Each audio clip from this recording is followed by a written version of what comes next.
بسم الله. النهارده ان شاء الله هنعمل مع بعض كفته بانيه. معايا هنا نص كيلو من اللحمه المفرومه، ويا ريت يكون الدهن بتاعها اقل من كده، ومعايا عليها بيضايه، ومعايا نص معلقه من الفلفل الاسود، نص معلقه من السبع بهارات، ربع معلقه كمون، نص معلقه بابريكا، ومعايا معلقه صغيره من الملح.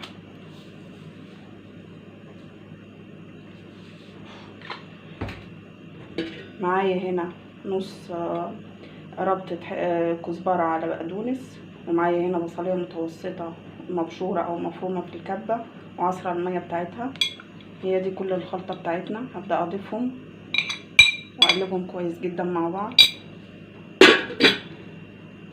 الكفتة البانيه ديت يا جماعة بطريقة طباخين الافراح عندنا في مصر بيعملوها بالطريقة ديت. طبعا انا مش هضيف عليها بقسماط ولا اي حاجة، هعجنها كويس جدا. بسم الله. للتغطية عندي هنا نص كوباية من البقسماط الناعم، مع نص معلقة من البصل البودرة والثوم البودرة. هقلبهم. لو عندي كيس فيجيتار ممكن ان انا اضيفه عليهم، لكن للاسف مش متوفر، فحبيت ان انا انكه البقسماط. هقلبهم كويس. هبدأ ان انا دلوقتي اشكل الكفتة. بسم الله. ممكن اعملها صوابع او بططها شوية كده. بسم الله.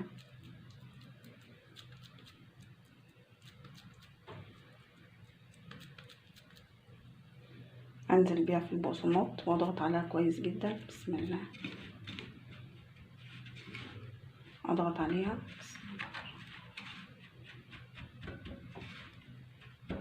عشان تاخد بقسماط كويس.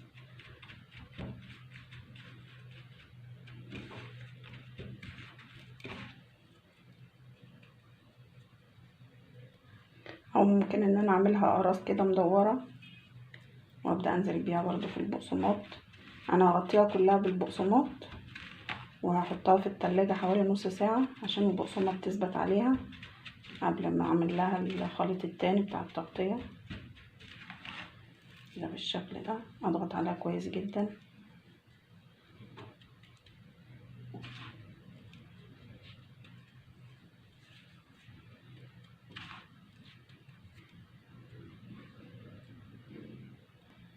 خلاص خلصنا تشكيل وحطيناها في البقسماط. هحطها في التلاجة دلوقتي حوالي نص ساعة على ما اعمل الخليط التاني. ما شاء الله النص كيلو عامل معانا كمية وافية. هنعمل خليط التغطية. معايا هنا العصير بتاع البصل اللي احنا ضفناه على الكفتة، مع نص كوباية من الحليب، مع بيضاية،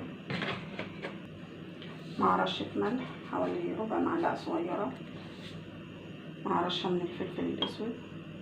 وهبدأ ان انا اخلطهم كويس مع بعض قبل ما اضيف الدقيق. بسم الله.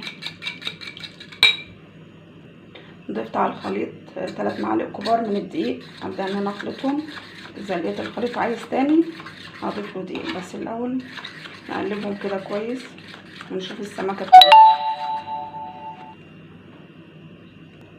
ما شاء الله خلاص سمكة الخليط عندي هنا ممتازة جدا.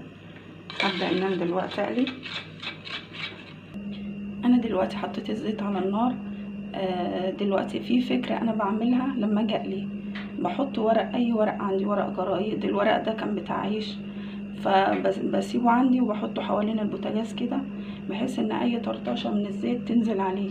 وبعد القلي هوريكم كمية الزيت اللي نازله عليه، بحيث ان احنا المطبخ بتاعنا نحافظ عليه نضيف، لان المنطقة دي بتبقى بتلزق وبتبقى صعبة جدا. فهنشوفها مع بعض. الزيت عندي هنا على نار متوسطة، والكفتة ما شاء الله زي ما احنا شايفينها كده متماسكة. هبدأ ان انا انزل فيها بالخليط. بسم الله. وعلى طول على الزيت. بسم الله الرحمن الرحيم. النار طبعا متوسطة يا جماعة، اقرب لهادية عشان اللحمة تستوي من جوه. بسم الله.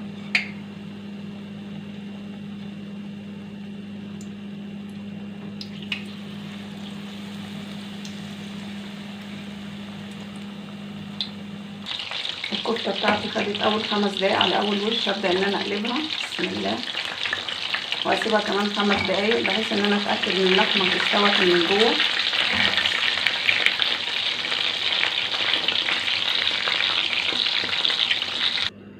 الكفتة بتاعتنا خلاص جهزت ما شاء الله. نقدر ان احنا نقدمها مع مكرونة بالصلصة الحمراء، او نقدر نقدمها مع سلطة وعيش ومخلل، وعملنا هنا معاها سلطة خضراء. واتمنى ان انتوا تجربوها، وعليكم وعلينا بألف عافية ان شاء الله. خلينا نشوف بقى كمية الزيوت اللي نزلت على الورقة، احنا مش واخدين بالنا منها. مرة على مرة بتعمل طبقة ونضطر ان احنا ندعكها، فهي كده بتحافظ عليها وعلى نظافتها على الارض وعلى السجاد لو فرشين.